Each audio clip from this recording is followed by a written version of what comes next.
कार्यक्रम के प्रायोजक कृषि एवं किसान कल्याण मंत्रालय एवं कृषि सहकारिता एवं किसान कल्याण विभाग।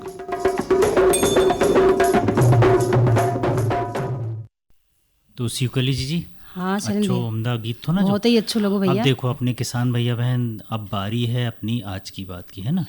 तो आज को वैसे अपनो डिजिटल कृषि मिशन से बढ़त है कृषि में नवाचार, है ना। बिल्कुल शैलेंद्र भैया, आजकल अपन देख ही रहे हैं और सुन भी रहे हैं ना, हर क्षेत्र में जो डिजिटल शब्द को खूब ही उपयोग हो रहा है, बहुत ज़्यादा हो रहा है भैया। आखिर का है जो जरा बताओ तो। अरे शिवकली जी देखो ना, जा एक प्रकार की तकनीक है जिसमें का होता है कंप्यूटर से लेके छोटे बड़े सभी जो जितने भी उपकरण शामिल है ना, चाहे वो खेती बाड़ी के हो या फिर घरेलू स्मार्ट उपकरण जिसे कहते हैं, जैसे कि अपनो मोबाइल फोन, डिजिटल मीडिया हो गो, सभी ऑनलाइन बैंकिंग सेवाएं और सभी इलेक्ट्रॉनिक उपकरण जब तकनीक में शामिल होते हैं। हाँ शैलेंद्र भैया, जब ही तो कृषि के क्षेत्र में बेजा परिवर्तन हो रहा होगा, बहुत हो रहा हो जी, बहुत से अपने किसान भैया हन के काफी मदद भी मिल रही है। मिल जाते। और भैया भारत सरकार ने जा डिजिटल कृषि मिशन की शुरुआत 2021 से शुरू करी है। बिल्कुल, और एको मुख्य उद्देश्य भी जो ही थो जी कि अपने यहाँ के किसान जो भी भारत देश के सभी किसान डिजिटल रूप से सशक्त बन जाएं और कृषि मूल्य की कड़ी में सही निर्णय ले सकें, और जो जाकी प्रक्रिया जो रहते ना, खरीदन की, बेचन की, फसल लगान की, पकन की, वो में सुधार हो सके। यही के मारे तो शैलेंद्र भैया आज ज़्यादा से ज़्यादा डिजिटल तकनीक को ज़्यादा उपयोग हो रहा है, ताकि कृषि उत्पादन में अच्छी बढ़ोतरी हो सके और कृषि में स्थिरता भी लाई जा सके। भैया एक के अंतर्गत कई प्रमुख तरह की तकनीकें जो है वो इनमें शामिल है। बहुत सारी तकनीकें, जैसे देखो जेको नाम भी बड़ो लंबो चौड़ो होता है, कई बार तो अंग्रेजी में बोलत भी नहीं बने, आधो शब्द फिसल जाते हैं, कैसे कि सभी इलेक्ट्रॉनिक उपकरण एक प्रकार से हम जा कहें तो सब बिजली से चलन वाले हैं और चार्जेबल मशीन है। बिल्कुल। और भैया सबसे पहले अपन बात करत हैं सटीक खेती तकनीक की, है ना, जेमन कृषि कार्यों यानी कि भैया खेती के कामों के और ज़्यादा प्रभावशाली बनाने के लाने डेटा यानी कि भैया सूचना सभी प्रकार की तथ्य होगा, आंकड़ा माप को उपयोग एमे हम कर सकते। पहले हम जा पन्ना में कापी किताब में लिखत थे, अब वो सब इलेक्ट्रॉनिक कंप्यूटर में लिखने लगे, वही डेटा होगा ना। और किसान भैया बहन अब बात कर रहे थे, देखो अपन स्मार्ट सेंसर तकनीक की जा तकनीक का है, जा तकनीक खेती की जो प्रक्रिया होते है ना, ओके बहुत सारे पहलू जैसे कि माटी की नमी, तापमान वगैरह की निगरानी करने में बेजा मदद करते हैं। और किसान भाइयों ऐसे ही बात करते हैं अपन बिग डेटा एनालिटिक्स तकनीक की। तो भैया जा तकनीक को उपयोग बड़ी मात्रा में सूचना को विश्लेषण करने के लाने होते, जैसे कृषि की भविष्यवाणी में सुधार हो सके, है ना। बिल्कुल। और किसान भैया बहन अब बात कर रहे थे, देखो अपन इंटरनेट ऑफ थिंग्स की, है ना, जिको मतलब हो तो कितु लंबो चौड़ो नाम रहते हैं, एक भौतिक उपकरण को उपयोग उपकरणों और उपकरणों के बीच जो सूचना रहते हैं जी वो आदान प्रदान जेके हम कहते हैं उमें होते हैं। ऐसी एक और तकनीक है जेको नाम है आर्टिफिशियल इंटेलिजेंस तकनीक, है ना। मैं सही बोलूँ ना, आर्टिफिशियल इंटेलिजेंट तकनीक, जवान फिसल जाते। जा एक ऐसी तकनीक है जिसमें मशीन इंसान की तरह सोचत है, सीखत भी है और तर्क भी लगा लेते हैं, और जा इतनी कारगर है कि सभी समस्याओं के हल करने में बड़ी सक्षम है, चुटकी बजाते हल कर दिए। भैया एक आध उदाहरण तो बताओ कौन सी मशीन है। बिल्कुल बता देती चीज, देखो जो है ड्रोन मशीन। अच्छा, ड्रोन मशीन। हाँ भैया, एक प्रकार से कहे तो जा रोबोटिक्स तकनीक है। बिल्कुल। जा फसल के मतलब सटीक अनुमान लगा लेते हैं और रोग पतंगों की भविष्यवाणी के लाने में भी उपयोग होता है। बिल्कुल। और भैया भारत सरकार ने फसल सुरक्षा के लाने मतलब विशेषकर टिड्डी नियंत्रण के लाने ड्रोन को उपयोग शुरू करी है ना, ताकि भैया समस्याओं को समाधान हो सके, और हो भी रहा है। अब भैया आप बात करत हैं अपने कृषि मिशन की विशेषताओं की, है ना, और नवाचार की। तो किसान भैया बहन नवाचार में सबसे पहले बात करत हैं अपन अपनी मिट्टी प्रोफाइल मैपिंग की, है ना। जा तकनीक का होता है माटी के स्वास्थ्य को विस्तार से अध्ययन करत है, मतलब पूरी सारी चीज, है ना। और एक और विधि में जनरल क्रॉप एस्टिमेशन सर्वे, सही बोलो ना। सही बोले भैया। जा विधि से फसल की उपज की सटीक भविष्यवाणी होती चाहिए, ताकि समय से पहले हम सब सतर्क हो जाएं। बिल्कुल। वो हमारी फसल लगाने से लेके पकाने तक किसान बड़ी मेहनत करते हैं, और कहीं कोई ऊंच नीच हो गई, पानी गिर गया, तो वो पहले ही पता चल जाए, किसान सतर्क हो जाए। किसान भाइयों तकनीक एक और तकनीक है जिसको नाम है भैया डेटा इंटीग्रेशन, है ना। जे डिजिटल उपकरणों के सरकारी पोर्टल जैसे कि भैया PM किसान, सॉइल हेल्थ कार्ड और फसल बीमा के सीधो यानी कि सूचनाओं को संग्रह डेटाबेस से जोड़त हैं। हाँ, और एक और किसान भैया अब बात करत हैं अपन कृषि मिशन के कछु मुनाफा के बारे में। जिसमें सबसे पहले तो होता है निर्णय लेने की क्षमता, है ना, किसान के नाने, नीति निर्माताओं के नाने और शोधकर्ताओं के नाने सही सटीक जानकारी प्रदान करत है जो, ताकि अपन सब चौकन्ने हो जाए। बिल्कुल एक ही साथ में जीजी जे बाजार लिंकिंग से भी अपनों के जोड़त है। बिल्कुल जोड़त जो बाजार लिंकिंग एक ऐसो प्लेटफॉर्म है जिसमें किसान सीधे खरीदारों से और प्रसंस्करणकर्ताओं से जुड़ जाते हैं। साथ ही में प्रभावी शासन द्वारा योजना और सब्सिडी जो अनुदान जिसे हम कहते हैं ना, वे बेहतर लक्ष्य भी मिशन के माध्यम से निर्धारित हो जाते हैं। बिल्कुल भैया, और एक के अलावा माटी के बारे में भी सही जानकारी लेके खेती को तरीका के अनुकूलित करो जात है। तो भाइयों जे सब तरीकन को आप उपयोग करो और सही तकनीक को भी इस्तेमाल करो, है ना, और फसल की पैदावार के बढ़ाओ। तो यहीं पर विराम देते हैं हम अपनी आज की बात के, जेको विषय है तो भैया डिजिटल कृषि मिशन से बढ़े कृषि में नवाचार। बिल्कुल जी और नवाचार जरूरी है। अब देखो किसान के नाने सरकार कितनी योजनाएं निकालत है और सब योजना में सब्सिडी देते हैं, बहुत सारी छूट देते हैं ना, तो वो किसान के करने चाहिए। बिल्कुल करने तो हम तो यही कहें किसान भाई से अब डिजिटल से जुड़ो और नई नई टेक्नोलॉजी जो रहते हैं वो इस्तेमाल करो। तो अब जी एक और मनोरंजन गीत सुना देते अपने किसान भैया। बिल्कुल भैया सुना देते हैं सीताराम तिवारी और साथियों की आवाज में, है ना। चलो चली जाते घूंघट मारे काहे, चली जाते घूंघट मारे काहे, चली जाते घूंघट मारे, मिलवे को यार कड़े द्वारे, मिलवे को यार कड़े द्वारे काहे, चली जाते घूंघट मारे काहे, चली जाते घूंघट मारे काहे, चली जाते घूंघट मारे।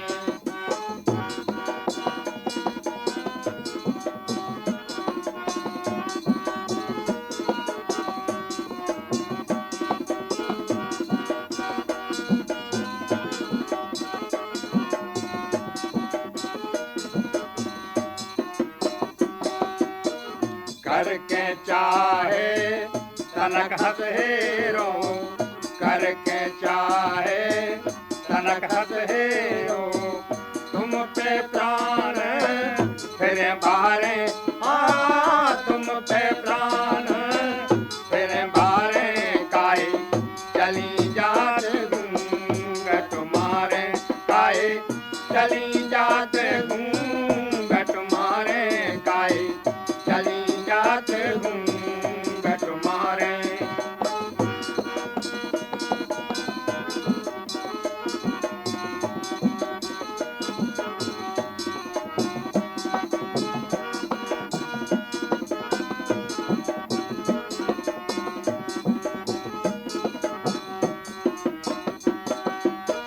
जो तुम खाना कोई खातरी, जो तुम खाना कोई खातरी, कहो प्राण लो तज डारे, कहो प्राण लो तज डारे काहे, चली जाते घूंघट मारे काहे, चली जाते घूंघट मारे काहे, चली जाते घूंघट मारे।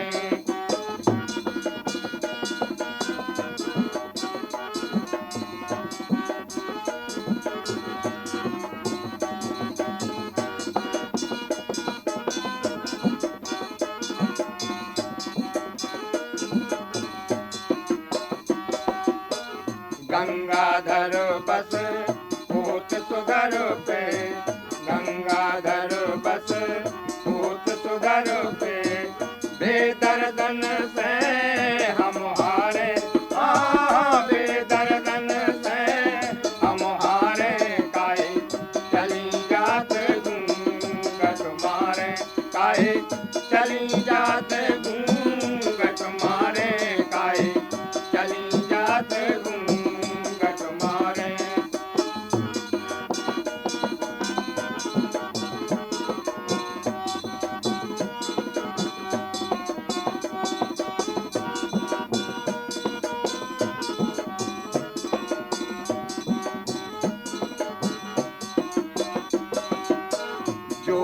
खाना होय खातरी, जो तुम खाना होय खातरी, कहो प्राण लो तज डारे, कहो प्राण लो तज डारे, काहे चली जात घूंघट मारे, काहे चली जात घूंघट मारे, काहे चली जात घूंघट मारे। शिवकली जी देखो हाँ। अपन ने आज की बात भी कर ले और बिल्कुल कर गाना ले भी सुना भैया। थे ना। अब समय है अपनो मेहमान क्रम का, है ना। क्रम तो को मेहमान भैया। क्रम में हम आज अपने किसान भैया बहन के सुनान वाले हैं रामगढ़ी जिला छिंदवाड़ा के युवा प्रगतिशील किसान सुमित रघुवंशी से उनके मक्के की खेती बाड़ी के अपने अनुभव पर, है ना। हाँ भैया। और इनसे बातचीत की है अमोल सेंडे सर ने, ठीक है ना। बिल्कुल। चलिए। नमस्कार श्रोताओं, आप सुन रहे हैं आकाशवाणी छिंदवाड़ा और मैं हूं आपका दोस्त अमोल शिंदे। खेती किसानी हमारे जीवन का आधार है और किसान हमारे अन्नदाता है। आज के इस विशेष कार्यक्रम में हम बात करेंगे एक ऐसी फसल की जिसका उपयोग न सिर्फ हमारे भोजन में बल्कि उद्योगों में और पशुपालन तक में होता है। जी हाँ, हम बात कर रहे हैं मक्का यानी कॉर्न की। आज इस महत्वपूर्ण विषय पर बातचीत के लिए आकाशवाणी स्टूडियोज में पधारे हैं सुमित रघुवंशी जी, जो मक्के की खेती में अपने अनुभव और सफल तरीकों से जिले के किसानों के लिए प्रेरणा बने हैं। आकाशवाणी छिंदवाड़ा के स्टूडियोज में हम स्वागत करते हैं सुमित रघुवंशी जी का। नमस्ते सुमित जी। नमस्कार किसान भाइयों, सभी को राम राम।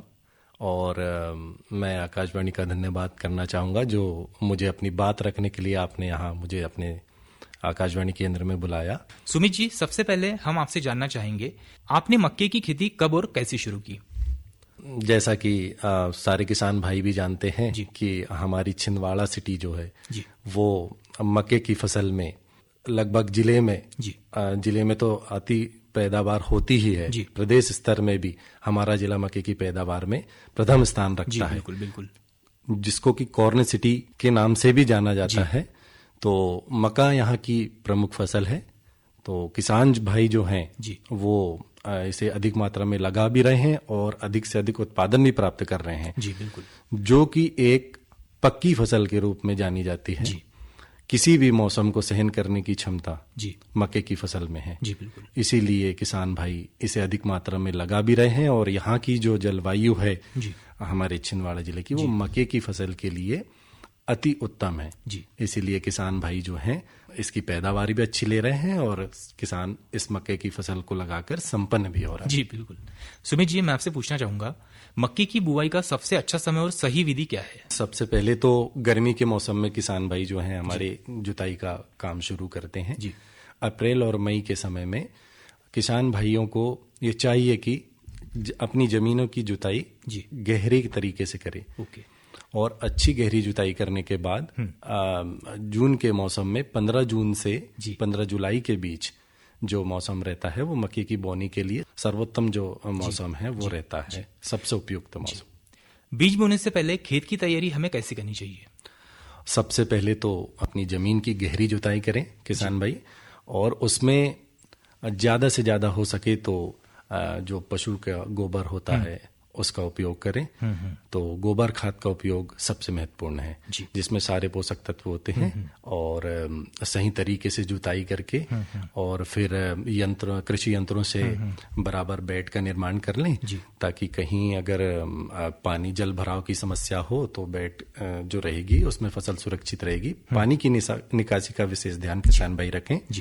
और 15 जून से लेकर 15 जुलाई के बीच में हम मक्के की बोनी कर सकते हैं, जो कि सबसे उपयुक्त समय है।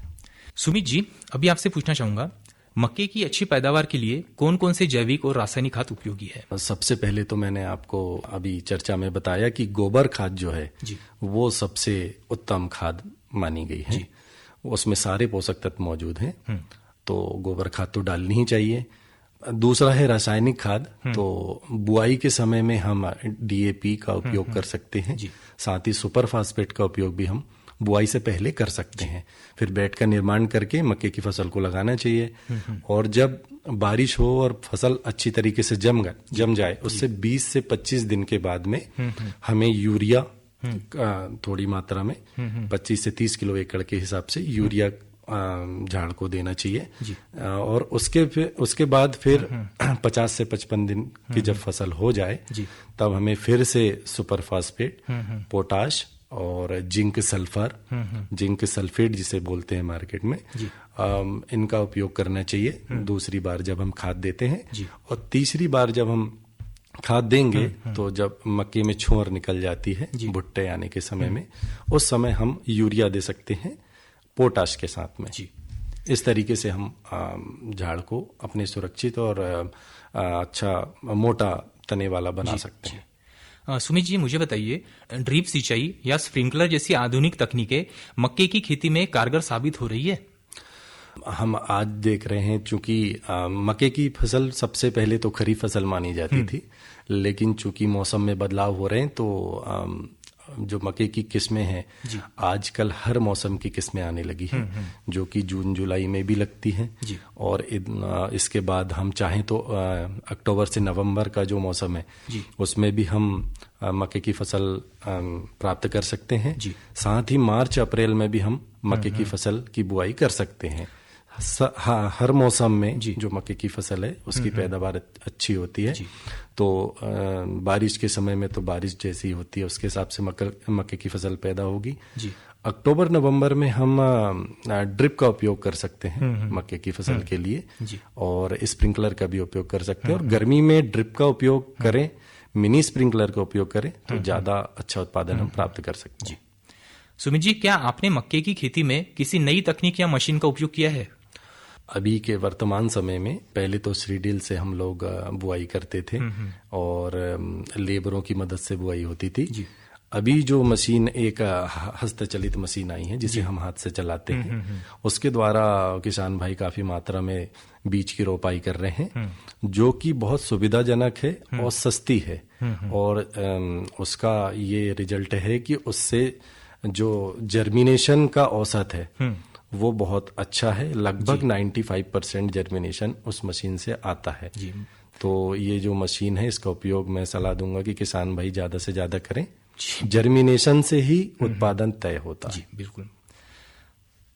सुमित जी, आजकल किसान मक्के की खेती में किस तरह की नई किस्में या हाइब्रिड बीज इस्तेमाल कर रहे हैं? आज हम देखते हैं कि मार्केट में कई प्रकार की मक्के की किस्मों की बीज हमें उपलब्ध हो जाते हैं। तो जितनी कंपनियां हैं वो सब नवाचार करने में लगी ही हुई हैं। तो हमें ये चाहिए कि किसान जो होता है वो तो सबसे बड़ा वैज्ञानिक हम कह सकते हैं, क्योंकि वो अपने खेतों में जो फसल पैदा करता है उसी से सीखता है। बिल्कुल। जो मौसम को सहन कर जाए, इस किस्म की वैरायटी बाजार में उपलब्ध है और अधिक से अधिक मात्रा में उसे किसान लगाए तो निश्चित ही अच्छी पैदावार वो प्राप्त कर सकता है। सही है, सही कहा आपने। सुमित जी, कटाई के बाद मक्के के दाने को सुरक्षित रखने के लिए किसानों को क्या सावधानियां बरतनी चाहिए? सबसे पहले तो किसान भाई सभी जानते भी होंगे, किसान भाई सबसे पहले देखें कि जो उनकी मक्के की फसल आ चुकी है वो पूरी तरीके से सूखी है या नहीं, दाने में नमी तो नहीं है, इस बात का विशेष ख्याल रखें। उसके बाद ही तुड़वाई शुरू करनी चाहिए। और मक्के की तुड़वाई के बाद ये सुनिश्चित करें कि एक जो खलिहान हमारा बनता है वो खलिहान अच्छा व्यवस्थित बना के नीचे चाहे तो आप मक्के की कड़वी ही सूखी वाली बिछाकर नीचे कुछ बिछाकर, ताकि मिट्टी से संपर्क भुट्टे का ना हो, ऐसा बनाकर और आप भुट्टे उस पर रख सकते हैं। साथ ही बारिश का अगर मौसम रहता है तो ये सुनिश्चित करें कि इकट्ठा एक जगह फसल ना रखे अपनी, और एक लाइन से क्यारी जैसे बना के रखें, ताकि वो तिरपाल से ढकने में सुविधा हो किसान को, पानी आसानी से उसमें से निकल जाए। इस तरीके से हम मक्के को सुरक्षित रख सकते हैं। सुमित जी, मक्के की खेती को लेकर आने वाले समय में आपको क्या संभावनाएं दिखाई देती है?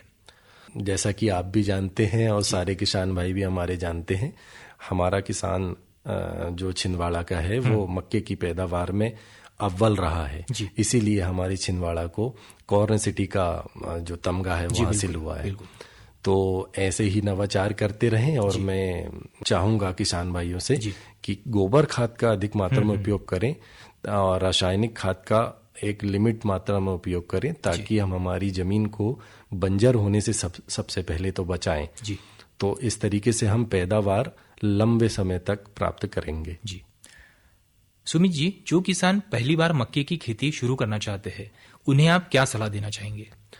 आज जो युवा हैं, किसान पुत्र हैं या जिनके पास खेती है, जमीन है, तो सारे लोगों को तो बाहर जो जॉब करने जाते हैं इनको यही लगता है कि खेती किसानी में कुछ नहीं है। जी, बिल्कुल। लेकिन खेती किसानी में जो सुकून है जी, वो मैं नहीं समझता हूँ कि बाकी किसी क्षेत्र में है। बहुत सुकून और शांति वाला काम है। प्रकृति से आप जुड़े रहेंगे तो निश्चित ही आप स्वस्थ तो खुद रहेंगे, परिवार को स्वस्थ रख पाएंगे। और हमारा जो भारत देश है वो कृषि प्रधान देश है, तो जब तक हमारी कृषि की तरक्की नहीं होगी तो हमारा देश तरक्की नहीं करेगा। तो इस ओर जो हमारे युवा हैं इनको सोचना चाहिए और खेती किसानी में अपना योगदान दे सकते हैं। सुमित जी, अंत में मैं आपसे जानना चाहूंगा, जिले के युवाओं को खेती की ओर आकर्षित करने के लिए आप क्या संदेश देते हैं? सबसे पहले तो जो कॉर्न सिटी का तमगा हमें हासिल है, ये ऐसे ही नहीं हुआ है। हमारे जो किसान हैं और किसान के जो आजकल नए किसान हैं जो नवाचार कर रहे हैं, इनकी मेहनत की बदौलत हम ये मुकाम हासिल कर पाए हैं। तो ये एक प्रेरणा है जो बाकी भविष्य में भी जो युवा हमारे किसानी खेती करना चाहेंगे तो आगे आएं, और सभी का साथ अगर रहेगा नवाचार में तो निश्चित ही हम ये सिलसिला जारी रखेंगे बहुत आगे तक। जी बिल्कुल। सुमित रघुवंशी जी, आप अपना बहुमूल्य समय निकालकर आकाशवाणी छिंदवाड़ा स्टूडियोज में पधारे, बहुत अच्छी बातें हमारे किसान भाइयों से और श्रोताओं से साझा की, इसके लिए आपका बहुत बहुत धन्यवाद। आपका मुझे स्टूडियो में बुलाने के लिए बहुत बहुत धन्यवाद, और सभी किसान भाइयों को राम राम। जी।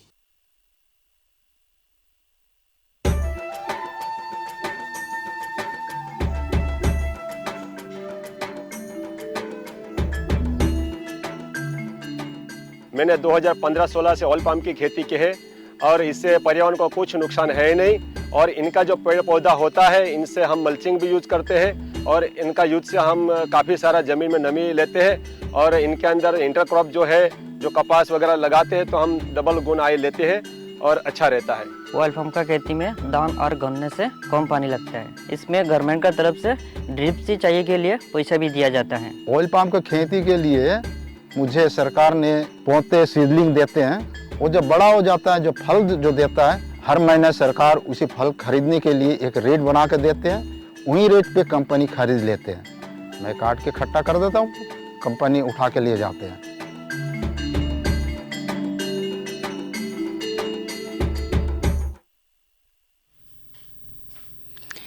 किसान भाइयों, अभी आपने संदेश सुना और इसके पहले हमने सुने मेहमान क्रम में हमारे साथ रामगढ़ी जिला छिंदवाड़ा के युवा प्रगतिशील किसान सुमित रघुवंशी से उनके मक्के की खेतीबाड़ी के अनुभव पर और इनसे बातचीत करते अमोल शेंडे सर।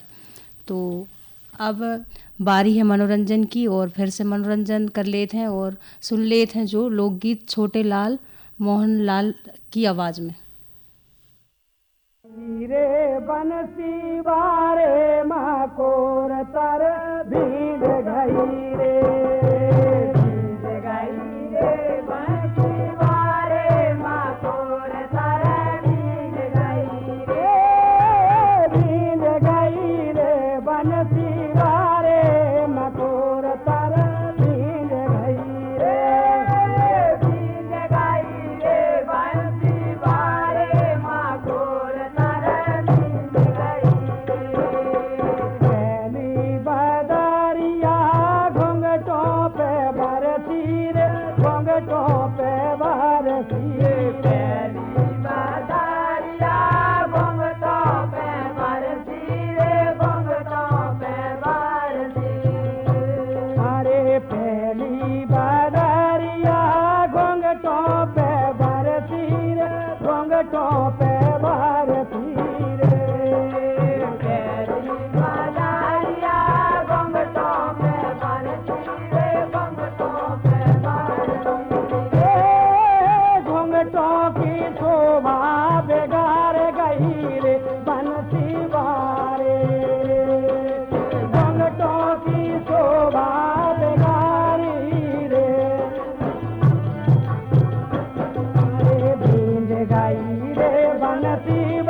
शिवकली जी हाँ, देखो चलन अपन भैया। ने मनोरंजन भी होगा और आज हाँ, की बात बात भी हो गई, मेहमान क्रम भी सब होगा और होगा संदेश भी होगा, है ना।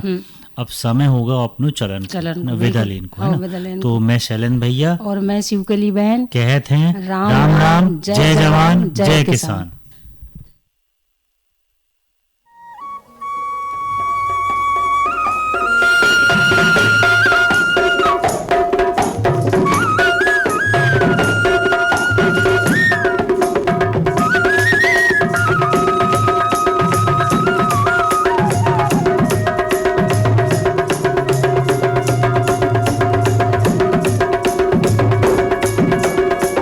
इस कार्यक्रम के प्रायोजक कृषि एवं किसान कल्याण मंत्रालय एवं कृषि सहकारिता एवं किसान कल्याण विभाग।